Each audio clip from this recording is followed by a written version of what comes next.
بسم الله الرحمن الرحيم صاد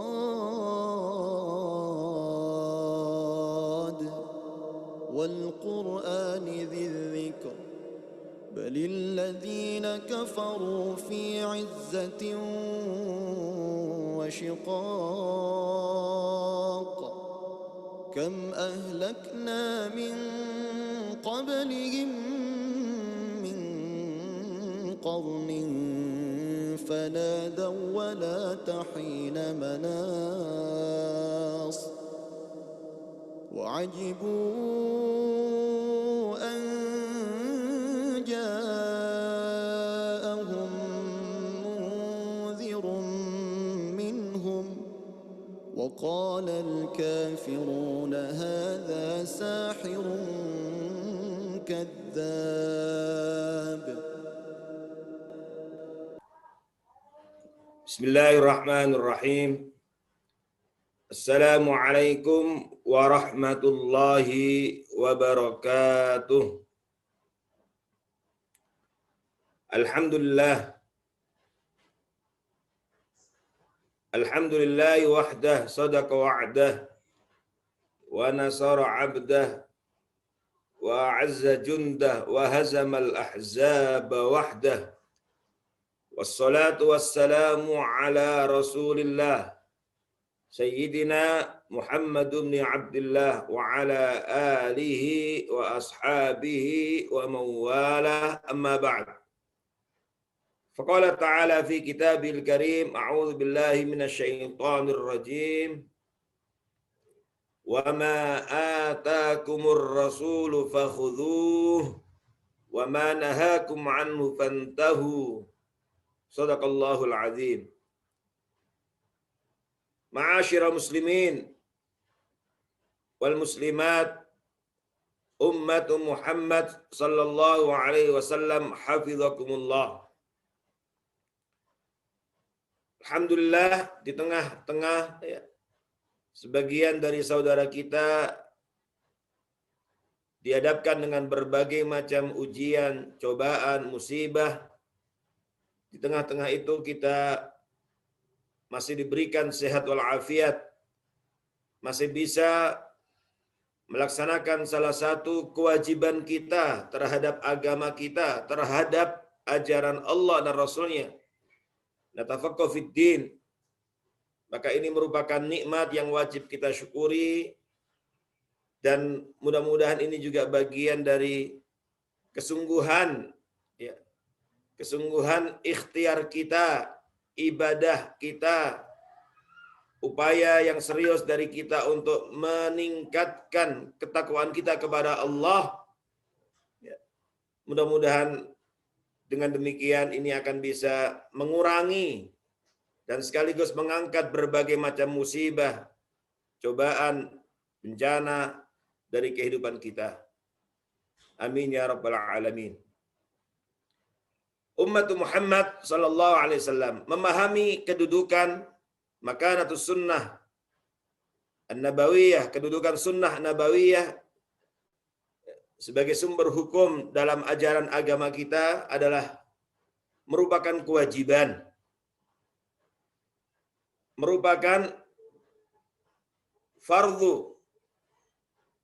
Sehingga kalau kita katakan bahwa ini hukumnya wajib, maka ketika ada di antara umat Muhammad sallallahu alaihi wasallam tidak memahami kedudukan sunnah, tidak memahami kedudukan hadis sebagai sumber hukum Islam, maka tentu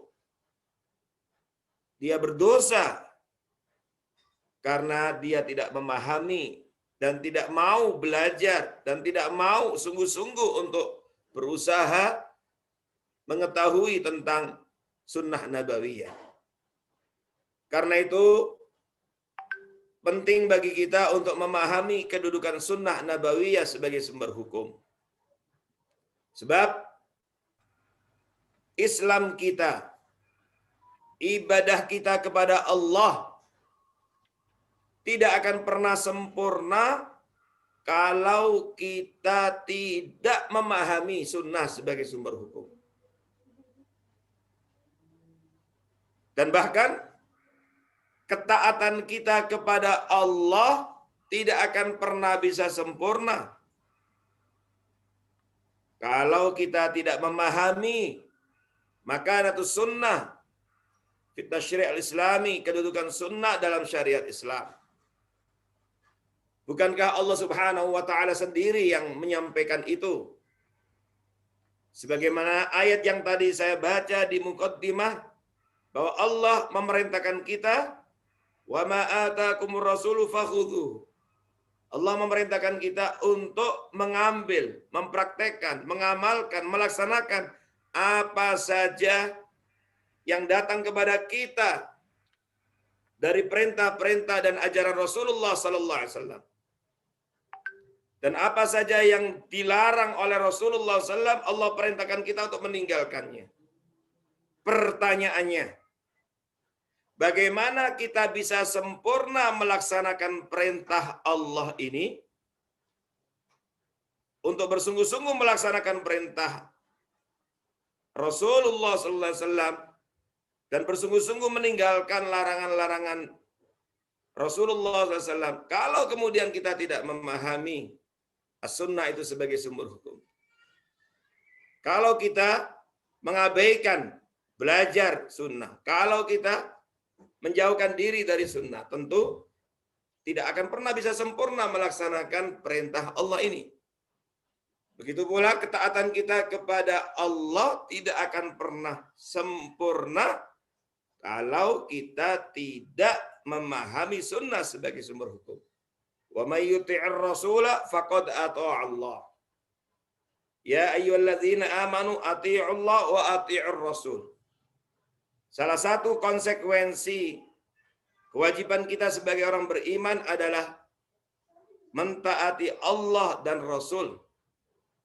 Dan Allah telah menegaskan, siapa yang mentaati Rasulullah sallallahu alaihi wasallam, siapa yang mentaati Rasul, faqad ata'a Allah, maka sungguh benar-benar dia telah mentaati Allah. Pertanyaannya, bagaimana kita mengejawantahkan, merealisasikan ketaatan yang sempurna kita kepada Allah, sementara kita tidak memahami sunnah sebagai sumber hukum. Sementara kita tidak ada keinginan atau tidak ada kesungguhan untuk belajar, untuk memahami, untuk mengerti sunnah an-nabawiyah sebagai masdar min masadiril Islam. Tidak cukup sebagai seorang mukmin, seorang muslim, umat Muhammad SAW, kita kemudian mengatakan, loh kan sudah ada Al-Quran. Bukankah Al-Quran sudah ada? Dan Allah Subhanahu wa taala telah menegaskan bahwa turunnya Al-Quran hudal lil muttaqin, hudal linnas, petunjuk bagi orang bertakwa, petunjuk bagi orang-orang yang bertakwa, bagi manusia. Betul, tidak salah. Tetapi kalau kita mengimani Al-Quran, kalau kita mengimani Al-Quran sebagai petunjuk, di dalam Al-Quran sendiri Allah Subhanahu wa taala telah memerintahkan kita untuk mentaati Rasul. Di dalam Al-Quran sendiri, Allah Subhanahu wa taala telah memerintahkan kita untuk melaksanakan perintah Rasul sallallahu alaihi wasallam, meninggalkan larangan Rasulullah sallallahu alaihi wasallam. Dan bagaimana kemudian kita bisa mengetahui itu kalau kita tidak memahami dengan baik sunnah sebagai sumber hukum? Oleh karenanya, memahami sunnah sebagai sumber hukum adalah sebuah kewajiban untuk kesempurnaan Islam kita, kesempurnaan ibadah kita kepada Allah, kesempurnaan taat kita. Dan sunnah nabawiyah adalah salah satu, bersama dengan Al-Quran, dua pusaka yang pasti akan menjamin kebahagiaan dunia dan akhirat kita.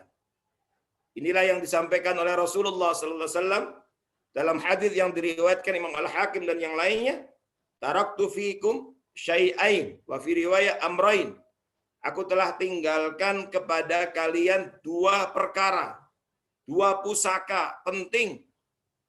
Kata Nabi, lan tazillu ba'dahum.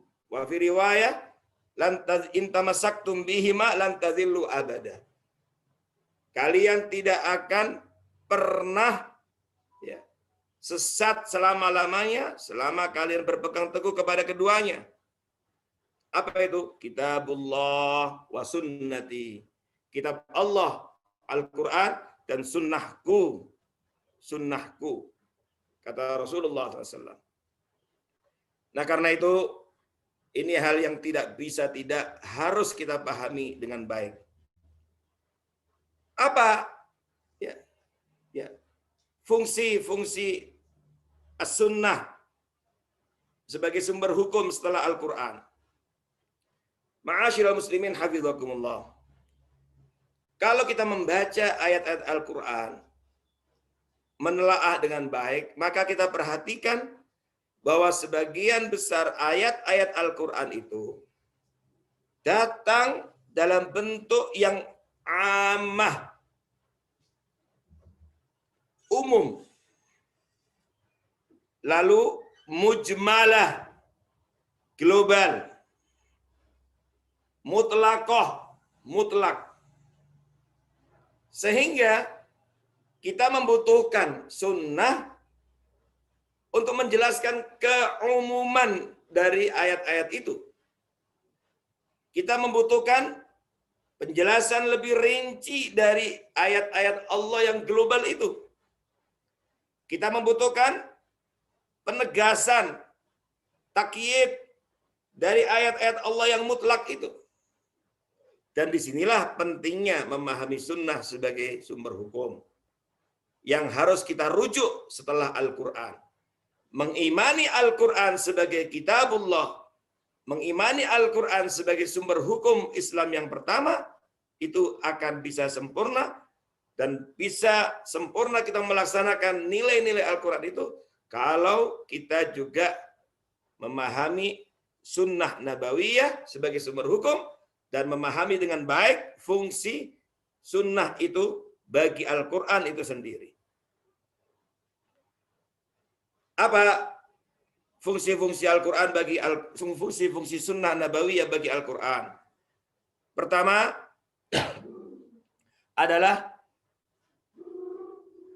tafsil ma ajmalahu Al-Quran. Pertama adalah menjelaskan secara rinci apa yang disebutkan Al-Quran secara global. Allah Subhanahu wa Ta'ala di dalam Al-Quran misalnya berfirman, aqimus shalah wa atuz zakah. Dirikanlah salat, tunaikan zakat. Dan salat, zakat adalah di antara rukun Islam yang wajib, namanya rukun. Wajib untuk ditegakkan. Pertanyaannya, bagaimana kemudian kita bisa melaksanakan untuk mendirikan salat sebagaimana perintah Allah ini? Untuk membayar dan menunaikan zakat sebagaimana perintah Allah ini, kalau kemudian kita tidak memahami as-sunnah nabawiyah, maka disinilah as-sunnah nabawiyah datang sebagai sumber hukum yang kedua setelah Al-Quran, yang diantara fungsinya adalah tafsir, merinci apa yang disebutkan Al-Quran secara global. Maka datanglah perintah-perintah Rasulullah SAW yang sekaligus praktek, ya, praktek Nabi dalam menjalankan sholat yang dicontohkan oleh Rasulullah SAW dan kemudian disampaikan kepada para sahabat, ditransfer oleh mereka dalam riwayat-riwayat yang ada dalam kitab-kitab sunnah dan kemudian sampai kepada kita, sehingga apa yang kita lakukan dalam melaksanakan sholat 5 waktu kita itu persis sebagaimana yang diajarkan oleh Rasulullah SAW. Maka Rasulullah SAW kemudian memberikan contoh sholat yang baik dan benar sebagai bagian dari tafsir rincian dari perintah Allah aqimus shalah. Dan Nabi SAW ketika selesai mempraktekkan sholat, Nabi menyampaikan kepada para sahabatnya, "Shallu kama ra'aitumuni usolli." Sholatlah kalian sebagaimana kalian melihat aku sholat. Sehingga kemudian kita mempraktekkan sholat, mengawali dengan takbiratul ihram, Allahu Akbar, mengakhiri dengan salam. Pertanyaannya, adakah kita dapatkan rincian yang seperti itu di dalam Al-Quran sebagai sumber hukum? Dari mana kita dapatkan? Kita dapatkan dari As-Sunnah An-Nabawiyah. Wa atuz zakah. Tunaikan zakat.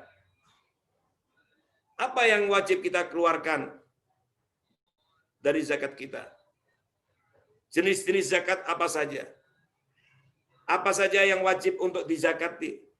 Kapan kita mengeluarkannya? Nisabnya seperti apa? Semua itu tidak ada rincian di dalam Al-Quran. Tapi kita dapatkan itu dari As-Sunnah An-Nabawiyah. Walillahi 'alan nasi hajjul baiti man istata'a ilaihi sabila. Kewajiban melaksanakan haji sebagai rukun Islam bagi siapapun yang mampu menuju ke Baitullah. Kapan kita mulai ihram? Di mana kita memulai ihram? Pelaksanaan haji seperti apa? Apakah kita mendahulukan umroh dulu atau haji dulu? Lalu kapan kita pergi ke Arafah? Lalu di sana selanjutnya kemana? Kapan kita pergi ke Mina? Dan seterusnya dan seterusnya. Dari mana kita tahu penjelasan secara detail dan rinci tentang pelaksanaan manasik haji, ibadah haji itu? Itu kita dapatkan karena kita memahami sunnah nabawiyah sebagai sumber hukum Islam, dan begitulah Rasulullah SAW menjelaskan. Maka kalau kita membuka kitab-kitab hadis, pasti akan kita temukan para ulama mengumpulkan rincian tentang pelaksanaan ibadah haji itu pada salah satu kitab pembahasan yang bernama Kitabul Hajj. Dan di situ kita dapatkan rincian secara detail pelaksanaan ibadah haji. Bapak-bapak, ibu-ibu hafizakumullah, ya, semoga yang belum pernah menuju ke Baitullah dimudahkan Allah ke sana. Kalau kita mempelajari, membuka kitab-kitab hadis rincian tentang penjelasan haji, maka riwayat yang paling lengkap dalam hadis itu adalah riwayat Jabir, sahabat Jabir bin Abdullah. Riwayatnya panjang. Padahal waktu Nabi haji diikuti oleh banyak sahabat, tapi riwayat dalam kitab-kitab hadis tentang haji Rasulullah SAW yang paling lengkap riwayat Jabir bin Abdullah. Mulai dari awal sampai akhir pelaksanaan ibadah haji, beliau menemani Rasulullah SAW. Sehingga dalam benak kita, begitu membaca hadis Jabir bin Abdullah, seakan-akan Jabir waktu itu seperti membawa handycam, direkam, diceritakan dengan detail pelaksanaan ibadah haji. Dan selesai ibadah haji itu, Nabi SAW menyampaikan, "Litakhudhu anni manasikakum." Ada riwayat, "Khudhu anni manasikakum." Hendaknya kalian ambil dariku manasik-manasik haji, sehingga ketika kaum muslimin umat Muhammad sedang melaksanakan ibadah haji, maka pelaksanaan ibadah hajinya itu juga persis seperti yang dilaksanakan Rasulullah SAW. Min aina, dari mana kita mengambil dan mengetahui dengan detail dan rinci tentang ibadah haji itu? Dari hadis Rasulullah SAW. Sehingga hadis harus dijadikan rujukan dan sumber hukum Islam setelah Al-Quran. Kemudian ada juga taksis tentang keumuman Al-Quran. Al-Quran menyampaikan secara umum, ya, seperti misalnya tentang, ya, apa-apa yang diharamkan, ya, makanan yang diharamkan, minuman yang diharamkan seperti apa. Maka kemudian datanglah hadis merinci. Dari binatang-binatang ada pengkhususan dan seterusnya. Begitu pula dengan kemutlakan Al-Quran. Al-Quran menyebut secara mutlak lalu datanglah as-sunnah an-nabawiyah menjelaskan, ya, membatasi bagi kemutlakan yang ada di dalam Al-Quran itu. Dan itu adalah bagian dari fungsi as-sunnah an-nabawiyah yang wajib difahami sehingga wajib dirujuk sebagai sumber hukum Islam yang kedua setelah Al-Quran Al-Karim. Bahkan, ma'asyiral muslimin hafizakumullah, di dalam hadis Rasulullah SAW juga ada hal yang tidak dijelaskan dalam Al-Quran, lalu ja'a bi hukmin jadid. Ada di antara sunnah itu yang datang dengan hukum cabang yang baru, yang pokoknya bersumber dari ayat Al-Quran, tapi tidak dijelaskan. Lalu datanglah hadis ja'a bi hukmin jadid, datang dengan membawa penjelasan baru.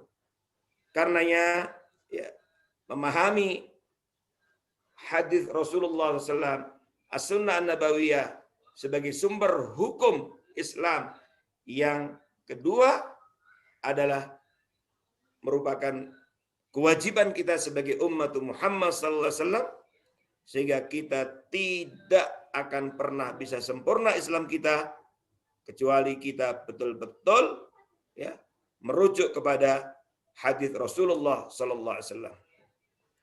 Di antara, ya, masalah yang berkaitan dengan membatasi, misalnya, kalau kita buka di dalam Al-Quran ada surat Al-Maidah ayat 35, ya, tentang bagaimana hukuman potong bagi pencuri, wasariku wasariqatu faqta'u aydihuma jazaa'an bima kasaba nakalam minallah. Maka di dalam ayat ini umum dipotong tangannya. Tapi bagaimana tangan dipotong bagi yang mencuri, ya. Maka dijelaskan dalam hadis bahwa ini mutlak, lalu dijelaskan, ya, bahwa ini mencakup seluruh pencurian dan seluruh pencuri, namun ada pembatasannya. Maka Nabi SAW di dalam hadis muttafaqun alaih mengatakan yang dipotong tangannya itu hanya, ya, dilakukan bagi pencurian dengan kadar tertentu yang telah mencapai, dalam hadis itu sebutkan 1/4 dinar atau lebih. Dan kemudian ada rincian lagi oleh pandangan dan pendapat para ulama. Sehingga ini tidak berarti semua, ya, yang mencuri uang kemudian dipotong tangannya.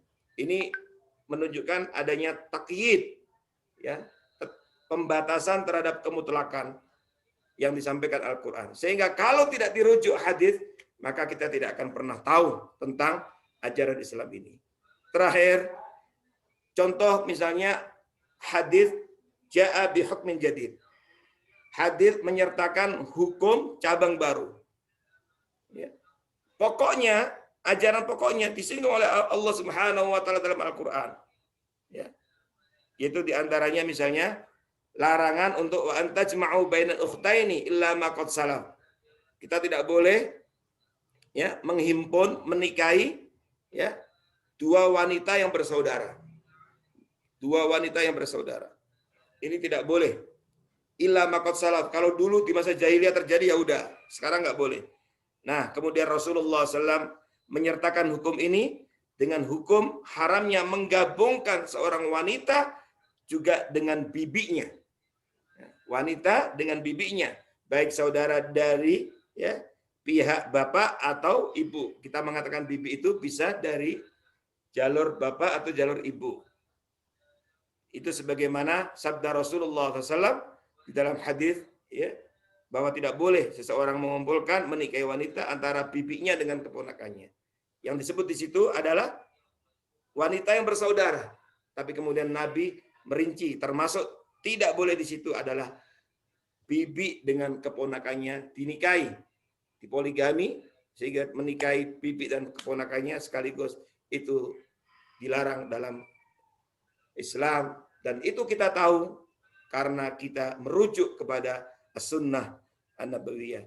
Inilah ma'asyiral muslimin umat Muhammad SAW pentingnya kita memahami as-sunnah sebagai sumber hukum yang dapat menyempurnakan ibadah kita kepada Allah, menyempurnakan ketaatan kita kepada Allah, dan sekaligus itu berarti kita juga sempurna mengimani Al-Quran sebagai sumber hukum. Sebab mengimani Al-Quran sebagai sumber hukum, maka konsekuensinya adalah juga mengimani hadis Rasulullah Sallallahu Alaihi Wasallam sebagai sumber hukum. Semoga Allah Subhanahu Wa Taala berikan kemudahan kita, keluangan waktu, semangat untuk terus belajar dan belajar memahami as-sunnah nabawiyah supaya kita dapat beribadah kepada Allah dengan baik dan benar. Dan yang lebih penting lagi, sebagaimana firman Allah ya, di dalam Al-Quran, Allah Subhanahu Wa Taala menjelaskan pengaruh dari pemahaman kita terhadap hadis adalah apa? Falyahdharil ladzina yukhalifuna an amrihi an tusibahum fitnah au yusibahum adzabun alim. Yang artinya, dan hendaknya waspada, hati-hati orang-orang yang mukhalafatu amri Rasul, menyelisihi, menentang, tidak sungguh-sungguh melaksanakan perintah Rasul. Di antara tidak sungguh-sungguh melaksanakan perintah karena dia tidak belajar, tidak memahami. Sampai akhirnya tidak tahu bahwa ini perintah. Apa? Harus diwaspadai antusibahum fitnah au yusibahum adzabun alim. Akan ditimpakan kepada mereka fitnah, beragam bencana, beragam krisis, atau akan ditimpakan kepada mereka azab yang sangat pedih. Inilah mengapa para ulama ketika menafsirkan ayat ini mengatakan, berarti kesungguhan kita belajar dan memahami as-sunnah nabawiyah, lalu semangat untuk mengamalkannya, konsisten, komitmen kita dengan nilai-nilai yang diajarkan Nabi, itu akan membawa kita selamat dari berbagai macam musibah, fitnah, termasuk yang kita hadapi sekarang ini. Mudah-mudahan itu akan menjadikan Allah cepat mengangkat virus corona dari kehidupan kita. Aqulu qauli hadza wa astaghfirullah li wa lakum wa fawqa kulli dhi ilmin alim. Wassalamualaikum warahmatullahi wabarakatuh. Waalaikumsalam warahmatullahi wabarakatuh. Jazakumullah khairan atas pemaparannya oleh Pak Kusyuri terkait tema pada siang kali ini, memahami kedudukan sunnah Nabi Muhammad Sallallahu Alaihi Wasallam sebagai sumber hukum Islam. Berikutnya adalah sesi tanya jawab. Bagi jamaah yang ingin bertanya bisa ditulis di kolom chat Zoom meeting atau di akun YouTube Masjid Salahuddin. Silakan. Ustaz, sambil menunggu jamaah Ustaz yang bertanya terkait dengan masalah sumber hukum Islam Ustaz ya, yaitu sunnah Nabi Muhammad SAW.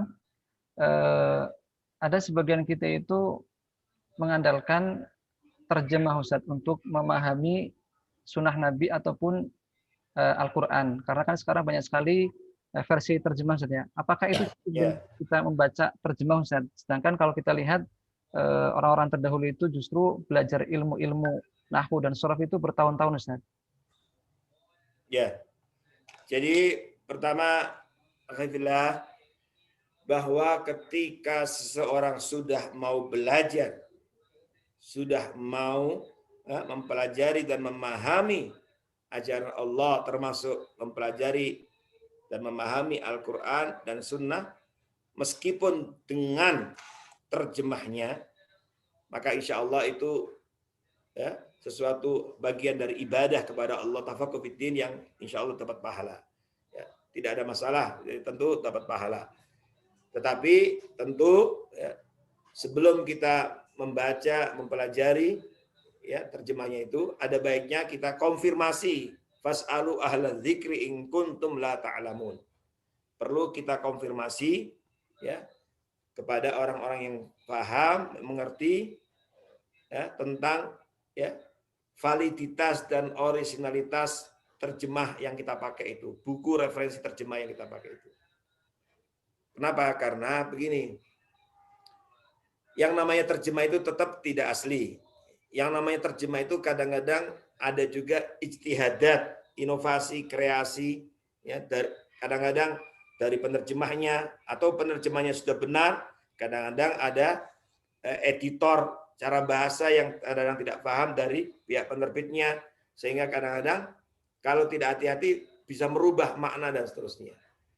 Dan saya, ya pengalaman saya, karena alhamdulillah ada beberapa buku yang sudah saya terjemahkan, ya diterbitkan oleh beberapa penerbit ketika saya kuliah di Saudi dulu itu, saya menerjemahkan beberapa buku. Saya alami, ya saya mengalami ketika kita sudah menerjemahkan dengan berusaha untuk memahami dengan baik dan benar apa yang kita pahami dari ya sedikit kemampuan kita terhadap bahasa Arab itu, lalu ketika sampai ke meja redaksi atau penerbit ada editor yang ternyata kadang-kadang juga kita dapatkan meskipun tentu ya tidak banyak, ada perubahan-perubahan yang ada yang perubahan itu sifatnya redaksional, tidak merubah makna dan lain sebagainya, nggak ada masalah. Tapi ada perubahan yang kadang-kadang karena editing dari si bahasa dan lain sebagainya, kadang-kadang berpengaruh pada sisi makna, dan ini tentu yang harus dipahami dan lebih hati-hati. Alhamdulillah kita tahu ada beberapa penerbit-penerbit yang bagus, mu'tabar, ya selalu berusaha menjaga amanah ilmiah itu sehingga kita bisa percaya sikoh dengan terbitan-terbitannya.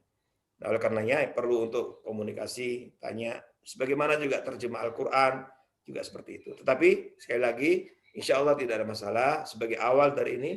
Tapi sudah barang tentu kalau dia mampu membaca bahasa aslinya, karena Al-Quran bilisan Arabi mubin, bahasa Arab. Hadis juga Nabi SAW menyampaikan dalam bahasa Arab. Kalau mampu merujuk kepada referensi aslinya dan faham itu, tentu jauh lebih bagus ya. Dan itu perlu waktu ya. Tapi untuk memenuhi kewajiban kita ya tentang hal-hal yang daruri, ya, yang daruri penting untuk dipahami dari urusan agama kita, maka sudah barang tentu tidak ada masalah.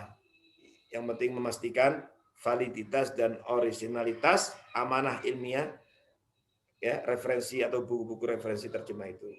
Wallahu a'lam bishawab. Ustaz, ada pertanyaan dari jamaah. Ustaz, bagaimana etika mengambil sumber hukum dari perkataan ulama? Sebagai contoh di kitab-kitab kuning yang pernah dibaca, ada perkataan qila al-hakim, berkata ahli hikmah ulama. Bagaimana Ustaz? Nah, jadi tidak ada masalah ya. Jadi begini, kita di antara referensi rujukan kita juga di antaranya adalah pendapat para ulama, pemahaman mereka terhadap Quran dan Sunnah itu juga bisa dirujuk dengan catatan, dengan syarat tidak bertentangan dengan usul Quran, ya, usul nasil Qurani, prinsip-prinsip nas Quran dan juga hadis. Ya. Dan kita percaya bahwa para ulama ketika menyampaikan pendapat-pendapatnya, ya, salafun saleh ketika menyampaikan pandangan-pandangannya, itu sudah barang tentu memang bagian dari ijtihadat, ya. Bagian dari ijtihad mereka, dan itu tentu terinspirasi oleh pemahaman mereka terhadap nusus Qur'aniyah wa sunnah nabawiyah. Mereka memahami dari teks-teks Al-Quran dan Sunnah sehingga muncullah pandangan dan pendapat itu. Makanya tadi dengan catatan tidak bertentangan. Dan bahkan dalam ilmu Al-Quran maupun ilmu hadis, merujuk pendapat para ulama itu juga bagian penting untuk memahami dengan baik Al-Quran dan As-Sunnah Nabawiyah. Seperti misalnya Quran. Ya. Seorang yang ingin menafsirkan Al-Quran, memahami dengan baik ayat-ayat Allah dalam Al-Quran, maka di antara yang perlu dirujuk adalah di antaranya pendapat salafun saleh. Bisa jadi kita tidak mendapatkan di dalam Al-Quran sendiri, yang disebut dengan tafsirul Quran bil Quran. Bisa jadi kita nggak temukan dalam hadis. Quran nggak ada, hadis juga nggak ada. Kemana? Kita mengambil aqwalus sahabah, pendapat para sahabat. Makanya di dalam banyak kitab tafsir muncul pendapat para sahabat, di antaranya Abdullah bin Abbas radhiyallahu anhu. Kalau nggak ada bagaimana? Kita masih punya generasi terbaik setelah sahabat itu tabi'in. Maka ada ulama-ulama tafsir dari kalangan tabi'in. Imam, ya, misalnya Imam Masruq Ibnul Ajda', Mujahid dan seterusnya. Nah, kalau untuk kita sekarang ini kemana? Kalau kita nggak temukan ini, bisa rujuk kepada aqwal mufassirin, pendapat ulama tafsir. Itu juga bisa jadi referensi. Nah, begitu pula dalam urusan hadis juga demikian. Kita nggak temukan penjelasannya dari hadis Nabi, kemudian kita rujuk pendapat para ulama tentang hadis itu bagaimana, dan seterusnya. Nah, kalau yang sifatnya kata-kata hikmah ini, dan tidak ada masalah. Selama tadi dipastikan kalau kita menyebutkan penisbatan hikmah, ucapan itu kepada seseorang, dipastikan validitas, ya, kesohihan sumber itu sampai kepada sahabat atau tabiin atau ulama tersebut. Nah, tapi secara substansi, selama itu baik dan tidak bertentangan dengan Quran Sunnah, itu boleh. Seperti ucapan-ucapan ahli hikmah, ucapan ini. Dan banyak ulama seperti Imam Syafi'i itu punya syair-syair yang bagus, yang dihimpun oleh para ulama, kemudian dimasukkan misalnya dalam Diwan Asy-Syafi'i. Diwan, kumpulan bait-bait syair Imam Syafi'i. Itu isinya hikmah-hikmah bagus. Nah, misalnya saya ambilkan contoh, tazawwad minad dunya fa innaka la tadri idza junna lailun hal ta'ishu ilal fajri. Ini enggak ada Quran, enggak ada hadis. Tidak ada di Quran, tidak di hadis. Tapi ini ucapan Imam Syafi'i yang digubah dalam bait syairnya. Silakan mau perbanyak dunia, sibuk waktu kita untuk dunia, silakan. Tapi ingat, fa innaka la tadri, engkau tidak akan pernah tahu apabila malam telah gelap gulita, adakah di antara kita yang bisa menjamin akan hidup sampai fajar? Fakam min sahihin mata min ghairi illatin wa kam min saqimin 'asha hina min ad-dahri, kata beliau. Berapa banyak orang yang sehat, segar bugar, lalu dia mati mendadak tanpa harus sakit terlebih dahulu. Berapa banyak orang yang sakit, yang divonis oleh dokter ahli medis tidak akan panjang umurnya, tapi dengan izin Allah dia bisa hidup panjang. Nah, ini misalnya seperti ini adalah ungkapan-ungkapan ulama. Yang penting dipastikan jangan sampai dibalik-balik seperti sekarang ini. Ya, terlalu pede, ucapan ulama dibilang ucapan Nabi, hadis. Atau hikmah, kata-kata ungkapan hikmah dalam bahasa Arab, ada kata-kata mutiara, kemudian dengan pedenya, bangganya mengatakan qala Rasulullah SAW. Ini misalnya saya pernah mendengar kesalahan fatal ketika seorang mengatakan qala Rasulullah SAW, unzur maqal wala tanzur maqal. Sebagaimana Nabi bersabda, lihatlah apa yang dikatakan, jangan dilihat siapa yang mengatakan. Itu bukan hadis. Unzur maqal wala tanzur maqal itu seperti kata hikmah. Nah, ini bahaya kalau menisbatkan kepada Nabi. Tapi secara umum enggak ada masalah. Ya, selama tidak bertentangan dengan Quran dan Sunnah. Wallahu a'lam. Baik, Ustaz, pertanyaan terakhir. Tadi Ustaz menjelaskan bahwasanya kedudukan Sunnah Nabi Muhammad SAW adalah penjelas daripada Al-Quranul Karim. Nah, berbicara dengan masalah ini, kira-kira karangan ulama yang mengarang kitab itu, kira-kira kitab apa yang terlengkap, Ustaz, untuk menjelaskan terkait dengan Al-Quran, Ustaz? Untuk menjelaskan tentang Al-Quran yang masih mujmal, hingga perlu dengan Sunnah Nabi SAW. Oh, begitu. Jadi begini, kalau terkait dengan itu biasanya yang seperti itu kan banyak tersebar di kitab-kitab hadis. Artinya secara umumnya, ya, tafsir merinci apa yang global, lalu mentaksis apa yang umum dalam Al-Quran, itu secara umum itu ada tersebar di banyak kitab hadis. Makanya di setiap kitab hadis itu, itu pasti ada bab tentang tafsir, bab tentang ini. Itu tafsirnya Nabi, penjelasan Nabi tentang ayat-ayat Al-Quran. Itu ada. Ada juga tambahan bab-bab yang lain itu sebagai bagian dari penjelas dan rincian. Itu ada di. Tapi kalau seandainya mempelajari secara khusus ya, yang berkaitan dengan materi ini dan ini, ada beberapa buku yang bisa dirujuk, seperti ada buku As-Sunnah wa Makanatuha fit Tasyri' al-Islami. Itu karangan Syekh ya, Dr. Mustafa Sibai rahimahullah. Itu bisa juga dirujuk. Itu terkait dengan penjelasan-penjelasan seperti ini ada, dan kemudian tambahan-tambahan ini. Terus kemudian juga ada banyak referensi-referensi yang lain ya tentang kedudukan sunnah. Kalau antum pernah mendengar Syekh Yusuf Qaradawi juga punya kitab Madkhal ila Dirasah Sunnah Nabawiyah. pengantar studi sunnah nabawiyah, itu juga beliau mengutip beberapa ini ada. Tapi kalau penjelasan tadi itu banyak tersebar di kitab hadis. Nah, itu banyak tersebar di kitab hadis. Nah, itu banyak. Nah, dan karena itu ya menurut saya yang paling bagus itu kita punya koleksi. Nah, koleksi minimal ada di rumah kita selain Al-Qur'an dan terjemah, atau kalau bagus ada tafsir satu saja misalnya, maka paling tidak ada koleksi kitab hadis. Nah, koleksi kitab hadis itu kan banyak, ya minimal ada kitab-kitab hadis yang bisa kita baca, kita pelajari untuk diamalkan dalam kehidupan sehari-hari. Seperti contohnya Riyadhus Shalihin misalnya. Tapi kalau kita mau seluruh kitab hadis, 6 kitab Indo hadis, Sahih Bukhari, Sahih Muslim, itu semua dengan terjemahnya kita punya, ya bagus. Tapi minimal Riyadhus Shalihin misalnya ada sebagai bagian dari upaya kita untuk memahami tadi. Karena beberapa ada. Kalau terkait dengan ahkam, hukum-hukum, minimal Bulughul Maram, kan kitabnya kecil-kecil itu. Dan alhamdulillah semuanya juga udah ada terjemahnya. Sudah ada terjemahnya sehingga bisa kita koleksi. Dan bagus, Maktabah Syakhsiyah, perpustakaan pribadi kita yang berkaitan dengan ya pemahaman Islam itu juga ada variasi. Ada kitab tafsir satu contoh, ini ada kitab hadis, ada sirah nabawiyah, ada kitab fikih satu. Jadi enggak suatu ketika kita membutuhkannya bisa kita rujuk, buka dan kita pelajari. Wallahu a'lam bishawab.